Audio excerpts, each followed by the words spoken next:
Shalom friends, Aaron here. I wanted to share one of two stories about a church that I went to years ago. I recently uploaded some videos. This is the end of August 2019. Recently uploaded some videos just kind of giving you a little bit of history of how I came to faith in Christ, and then told a little bit about some of the churches that I went to growing up, and then into my young adulthood, into my 20s, and then ultimately stories about some churches that Teresa and I went to together and where we're at now in terms of how we fellowship.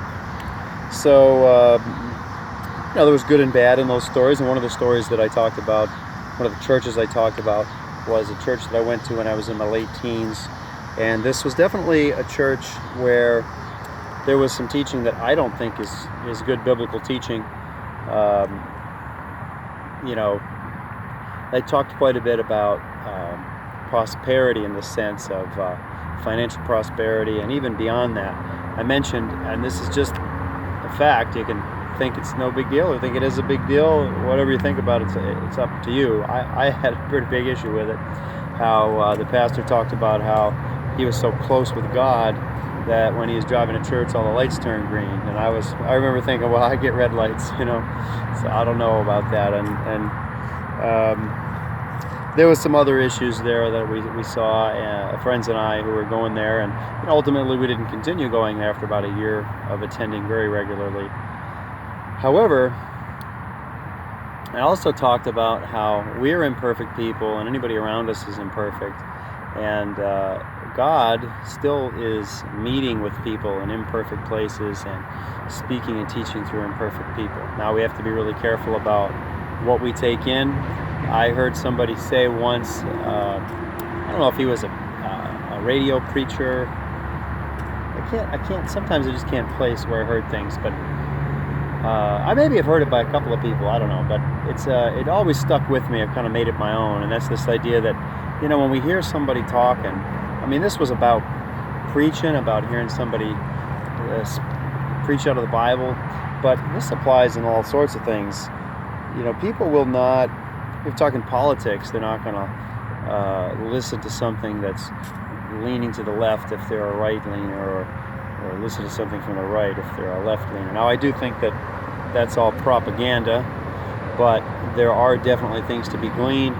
And even if we're listening to somebody who we're not entirely sure what we think about their doctrine, there may be some good to come out of it, and we've got to take the good that we can and just kind of let the rest go, And there were definitely some good moments of teaching probably within that church,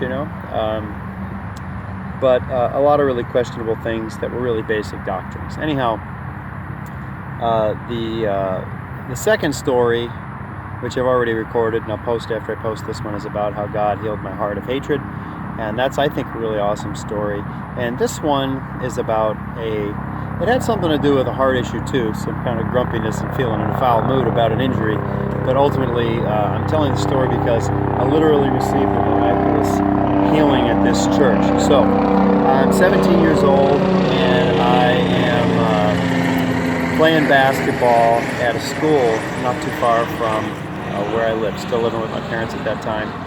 And my dad was playing basketball some nights during the week with some guys from the church that I grew up in, this Presbyterian church. And what would I say? I'm not quite 6'1", but I could always jump real high. And when I was younger, I could dunk, not consistently. It wasn't always easy for me, but mostly I couldn't palm the basketball well enough. But I could play above the rim in the sense that I was skying for layups and getting up real high for rebounds. And I'm just telling you that to give you just sort of an idea about how bad my injury ended up being. I had gone up against a big guy to get a rebound, came down with it, and landed on his foot, right at the top of his foot, and just rolled my ankle terribly. My foot was so high off the ground, standing up way on the top of his sneaker, like on the top of his foot, that it just rolled right over. Like there was no. Sometimes you roll your ankle and the floor kind of stops you, or the ground stops you. This was just, all the way. and it was horrible. I just like take a paper bag and crumple it up, and that's how I just crumpled to the ground, just totally collapsed. And I literally, like a wounded soldier, dragged myself out of the gym. Now, no indictment on my dad. He figured I probably wasn't doing too bad. He just kept playing ball. We were, competitive people, so he figured I was going to be all right and finish the game. So I dragged myself out, got up onto a bench in the hallway, and I was just in a terrible amount of pain. My father finished playing ball, and he came out and he said, "Oh man, you're still laying here?" And I said, "I can't even get up." So I'm 17 years old. My dad's carrying me out to the car, and then literally had to carry me into the car and get a wheelchair to help me get to the emergency room the following day, as we kind of waited to see how bad it was. And I don't think we went to the ER right away. Now that I say that, I don't know for sure. Even if I did go to the emergency room right away, I ended up going to see a specialist about my ankle. So go to see the specialist after having had x-rays and some other imaging.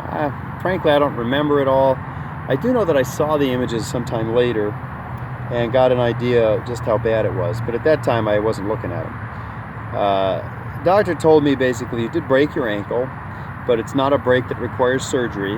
It should heal well on its own in a cast. But worse than the break is that with as much as you rolled it, you have involvement with pretty much every tendon and ligament in there that's important to the stability of your ankle. Nothing. Now, I don't know, like you have certain ligaments in your knee that if you tear them, they don't do surgery to fix them.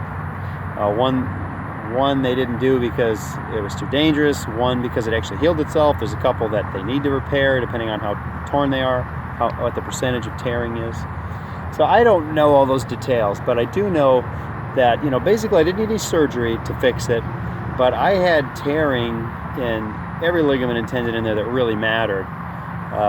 And they put me in this hard cast, and my ankle's swollen up. I mean, like the size of my head. It's so big. I have little ankles. I don't have a big frame, so my ankle's not real big. It was just, it was huge. And again, I'm in just this throbbing pain. It's not going anywhere.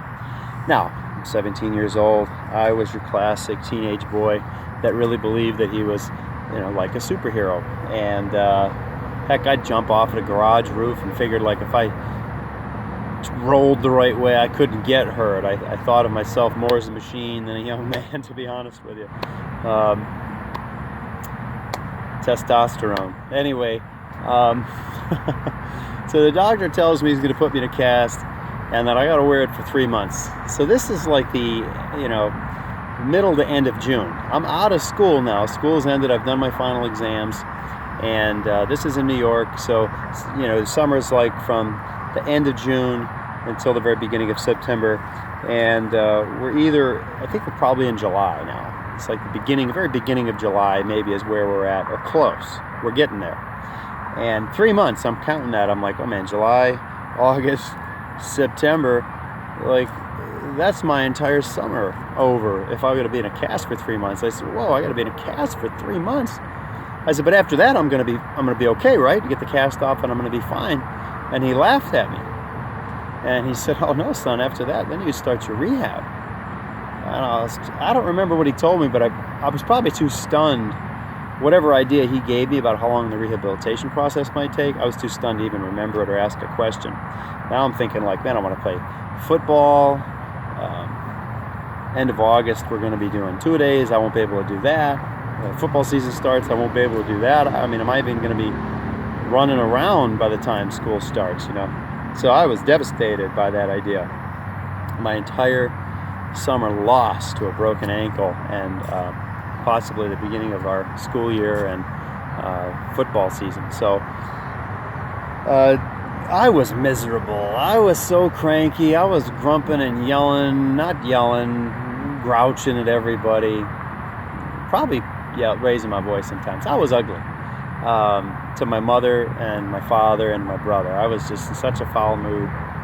And, I knew, and I had even tried to kind of do what I was supposed to do. I had a sense, as I was dealing with this injury at first at home, that God had been talking to me for some time about slow down, young man, slow down, stop chasing so much after worldly things, do your Bible devotionals, read your scriptures, spend some time praying, just slow down a little bit. And I wasn't listening, I wasn't really interested, and so I was trying to do that, but I was so grumpy, and in part it's because of the amount of pain that I was in. So my swelling never went down for days and days after the injury. It was just so swollen inside the cast. And if I got up just to go to the bathroom or off the recliner in the living room where I was sitting watching TV, cartoons or whatever, to get a snack from the kitchen, I mean, my foot turned so dark, like blackberry dark, the purpley blue. It was so dark and it was so swollen, and the blood just rushed down there and stayed down there, and the pressure and the pain were really almost too much to bear. Really just a handful of minutes was all I could stand to be up before I got really, really uncomfortable. And so that was working against me. It was pretty hard for me to not be terribly grumpy when I was dealing with that. So I missed probably, the next Sunday after I had the injury, I didn't go to church. And then the following Sunday I did. Somebody drove me, one of my friends, I'm assuming, I don't remember exactly, but I'm sitting in church with my cast on, with my crutches, and trying to have a chair I can prop it up on, pretty uncomfortable. Now this church, they all prayed in tongues, and they would have healing services. Now I'm telling you, healings happen. I'm about to tell you about one. God works, but are all the people that we're praying for there actually getting healed? I seriously doubt it. But it was one of those places where if they had a healing service like they did, I was a machine, I was a superhero. I never had to go up for healing, but I had to go up for healing this day. But it was totally different in my mind about what that was about. Now, I'll explain that in a second. But they were try to push you over, which I've been to some charismatic churches, and I've also been in the presence of God, overwhelmed by the presence of God, just been kind of overcome by just humility in the presence of God, where I couldn't stand.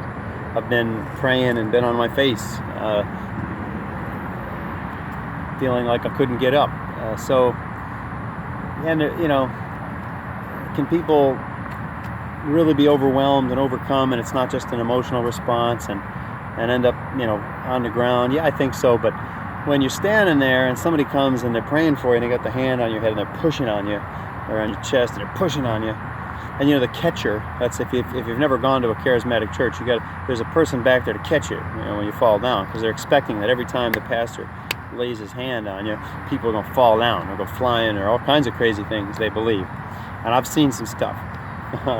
Anyway, this guy, he's praying in words I don't understand. He's babbling in some other language. I say babble because I don't know if the guy actually prayed in tongues. Maybe he did. I don't know.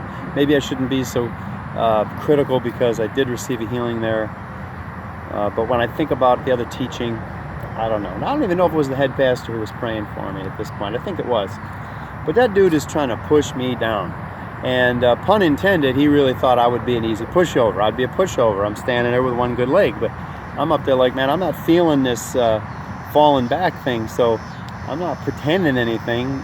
You ain't pushing me down. So I didn't go down. And I even felt like the catcher was like kind of almost like pulling me back a little bit while the pastor was trying to push me over. Now, I didn't go down. But I wasn't even really up there asking God to heal my ankle. I was thinking about how miserable I had been and how badly I'd been treating everybody. And so I was standing up there saying, God, I am so sorry for just the way my heart has been. I've been so miserable and unhappy and treating people not the way I want to be treated. And I just don't want to be like that anymore. So forgive me. I'm turning away from that. I don't want to be like that. Help me to slow down like you wanted me to. Take time to do the things that I should do, and not be so grumpy. And I just thanked God. I said, I believe absolutely that my ankle is going to be healed. I'm going to be fine. And I say, God, I thank you for that. I thank you that you're going to heal me, even if it takes 4, 5, 6 months, whatever it's supposed to be. I believe that I'm going to be fine, and I thank you for that right now. Just help me to be patient. And I went back, sat down in my chair after they didn't push me down, and I was still in pain. I'd been standing up there for a long time. I was in the middle of a line somewhere where they were working their way down, praying for people. They should have seen me and brought me to the front, but I think I needed some more time with God anyway. But by the time I got back to my seat, oh man, that was the most I'd stood up in a week and a half. This was 9 days after my injury. I am just dying. It hurt so bad.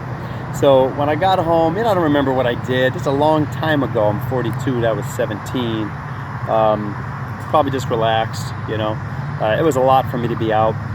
The following day, Monday, the 10th day after my injury, I woke up in the morning, and my ankle, which had been so swollen, it was huge. Like, it was like the size of my thigh down there. And the swelling was gone. I mean, that's a fact. It was 100% gone. I could almost slide my cast off of my leg.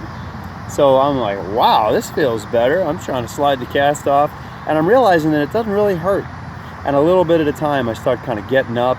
It's not swelling, it's not changing color, it's not turning purple. And so I start stepping on it a little bit. It's my right ankle. Kind of leaning on it, bouncing on it. It doesn't hurt. Now I'm stomping on it, I'm walking around, I'm jumping up and down wearing the cast. Cannot make my ankle hurt. Now I get to the point where I'm literally trying to do something to make it hurt. I can't.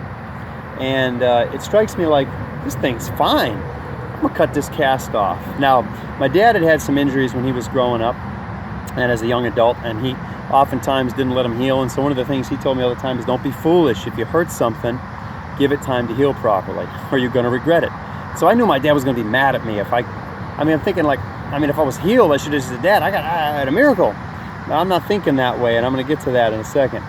At that time, I'm just thinking, I gotta get this cast off. My dad's gonna be mad if I take it off. He's going to come home for lunch soon because he worked close by to home. I waited till after he came for lunch, got a sandwich and whatever, and head back out the door. Now, if you don't have that like Dremel tool with the guard on it that they use, the little rotary cutter, you don't have that to cut your cast off. First of all, you could hurt yourself, and number two, it is hard to cut those things off. I'm trying to just use things that I'm not worried now about going to the hospital for a laceration. I'm trying to use like metal shears and a little bit of cutting on the outside with some sharp tools. It took me like an hour. Now this is July, no air conditioning. I'm outside working in the garage trying to cut this cast off and sweating like crazy. Well, I eventually cracked that thing off, ran around, no pain. Now I'm gonna tell you, we had a basketball hoop up at the top of our gabled garage, and the way it was set up, I probably put it up there.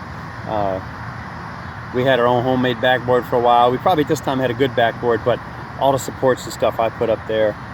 It was a little higher than 10 feet, about 10'2", I think is what it was. And over on the side, there was a window that was maybe about waist high on me. And long ago, my brother and I playing battle ball, busted that window so many times, my dad was like, I'm not gonna put glass in the bottom pane anymore. And it's just a board on it. So I'm telling you, because I had no worries about breaking the glass, but I would start from over on the right side of the driveway and run at an angle as fast as I could toward that window. Jump up onto the windowsill with my left leg, or my right leg up onto the windowsill, and then I would launch myself backwards toward the basketball hoop. Now at this point, I'm under the basketball hoop, way to the right. I'm launching myself back, and I would do 360s between the legs, crazy stuff where, the rim was literally like, almost to the belly button. I was just so far up above the rim, just doing all these crazy dunks and tricks and stuff, and landing on the concrete. I did that all afternoon. After 9 days of not being able to even walk around, I let all that energy out on the basketball hoop. It's amazing how to rip the thing down and get hurt again. So my dad comes home soon after all of my, running around, and Shaquille O'Neal and, whoever else you want to say. We're going to go all the way back to Dominique Wilkins, Duncan. And I'll put an air cast on that I had from an ankle sprain sometime prior to that. And I got one crutch, and I kind of hobbled around when my parents were around because I don't want them to be mad. And my dad was mad that I cut my cast off. He's like, you need to let that heal. And I'm like, it's doing way better. I'll be careful. Why in the world did I not tell my dad I was healed, right? I'll tell you why, because I didn't realize it. I mean, as stupid as that sounds, I mean, one day I can't walk, the next day I'm dunking above the rim like crazy on the concrete, and I'm thinking, I knew that doctor didn't know what he was talking about. I am like a superhero. I am like a machine. I heal fast. It's supposed to be 3 months in a cast and then rehab. 10 days later, it's healed after I went to church. Now, I'm not thinking about it. I'm just not thinking about it. I'm a testosterone-filled adolescent. I went up there because of my heart, and I had this arrogant belief that I was unbreakable and that whatever the doctor told me, it must have been wrong. So, yeah, I was healed. It was miraculous. It was like 2 years later. I'm telling the story. I'm 19, I think. I'm telling the story to somebody about my broken ankle, and it strikes me as I'm telling the story. You stupid idiot. You had a miraculous healing. Now, I will tell you that I still knew the doctor that had the pictures of my ankle. And I actually got an opportunity to go see him and look at those pictures after that and see just how bad my ankle was, and chat with him a little bit about it. And I'm going to tell you that I don't remember wrong about how bad it was. Like, I got to see a couple years later when it struck me how foolish I was to believe that I was just unbreakable. My ankle was broken. My ankle was broken, and there was so much damage in there. Absolutely a physical impossibility outside of a miracle to be running around less than 10 days later and dunking like Kobe. So that's what I was doing, and I got to tell you that I have never since that day had a single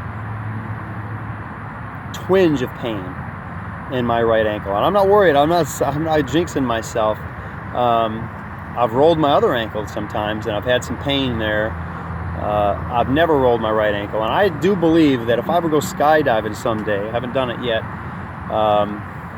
maybe when the littles are a little bit bigger, makes mama worry a little bit less about me falling out of an airplane.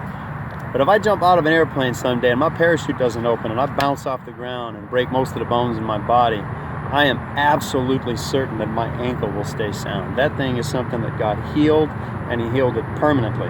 Until I'm rotting in the ground, I'm never going to have a problem with that joint. That's for sure. I absolutely received a miracle, and then I attributed it to my own superhero status until a couple years later, when I was a little more mature, I realized how foolish that was. And got a chance to look at the films and see just how bad it was. It was real bad. And the miracle was really great. So healings do happen. That's not the only one I've received, but that's the most powerful story I have to share about a healing that I've received personally. I have some others. I'm not going to share those right now, maybe some other time. Just wanted to share that story with you. And that happened at the church where the pastor wore his Rolex and his Armani suit, drove around in his Mercedes, and said that all the lights turned green on his way to church. I was standing up there, humble before the Lord, saying, I am sorry for the dirty mess in my heart and the way that I've been acting. Of course my ankle's going to be fine. Thank you for the healing. Help my heart to be right. Forgive me. And I got healed. So that's that. Until next time, I hope you appreciated that story. I still appreciate it, because as much as I have like some other things that bother me, I got a shoulder that bothers me sometimes. I got a thumb that bothers me, maybe both of them. A pinky that bothers me. I got some problems with my other leg over here. My knees sometimes give me a little trouble. That ankle, I can count on that ankle because it's healed for good. All right, please check out the second video about God healing my heart. That's happened at the same church sometime later. As powerful as this story is about me receiving a physical healing, a miraculous physical healing, I believe that that story is even more powerful. And I'd really like it if you check that one out. If you don't watch anything else that I post, please check that one out. Shalom, friends.